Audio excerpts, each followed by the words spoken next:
Naga City District Jail pigaandaman naman ang pagboto kan mga rehistradong botante na nasa sa indang kustodiya. Pagkampanya kan mga kandidato, tutugutan man kan pasilidad, alagad may mga kondisyon.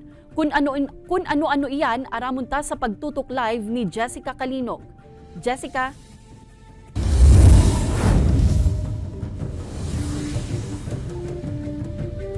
Kate, tuyong eleksyon and persons deprived of liberty o PDLs na registered voters, pigtatawan manin siyansa na makaboto. Pwedeng sa paagian kan escorted voting kung halimbawa na day malampas sa 49 PDLs an maboto. Pero kung labi pa mandigdi ang numero, nagmumukna nin special polling o voting place an COMELEC sa pasilidad, siring kan magiging sistema digdi sa Naga City District Jail male dormitory sa maabot na pirilian.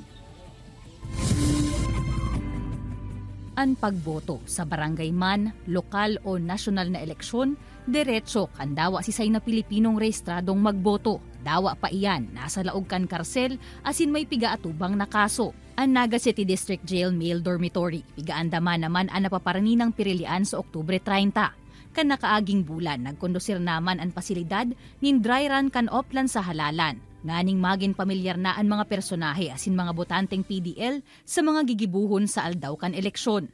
Ang sa indang TCMP hall na ini, iuman ang masirbing special polling place kan 89 male PDL registered voters. Ninhuli ta magkataid man sana, pati ang 15 registered voters sa female dormitory, tigdi naman maboto.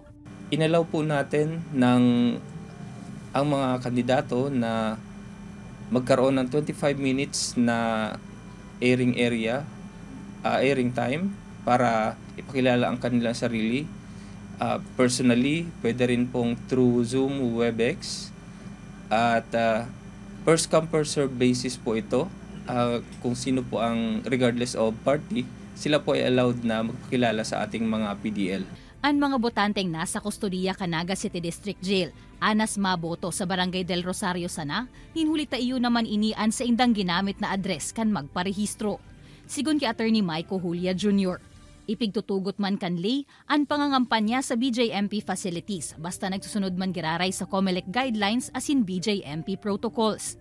Pigsyerto man kan opisyal na genuine asin mayo nin magigindayaan sa pagboto kan mga PDL sa maabot na pirilian. Ang mga balota, kung ano na kan support staff, hali naman sa eskwelahan sa mga balota. Pagkatapos, idadaro ng mga balota naman sa BJMP, then maboto sa mga PDL. Pagkaboto po ang mga PDL, itong mga balota na pigbotohan ng PDL, ibabalik ito naman sa eskwelahan, naman sa presinto, naman po bibilangon. Sa eksperyensya kan COMELEC Naga, mas manageable subuot ang borotohan sa BJMP facilities. Ninhuli ta apwera sa mahigot na seguridad, dikit man ang mga botante. Para man dumankit sa mga kandidato na maut mangampanya duman sa mga botanteng PDLs, digdi dapat subuot 72 hours o tulong aldaw antes an sa indang napiling aldaw kan pangangampanya makapasa na sinda kan letter of request sa manhamiento kan pasilidad asin oras man na matugutan kaipuhan na dara kan mga inian sa indang approved request, kopya kan certificate of candidacy, proof of identity asin an sa indang vaccination card antes na matugutan na maglaog sa pasilidad para sa indang pangangampanya. Kate? Jos Mabalos, Jessica.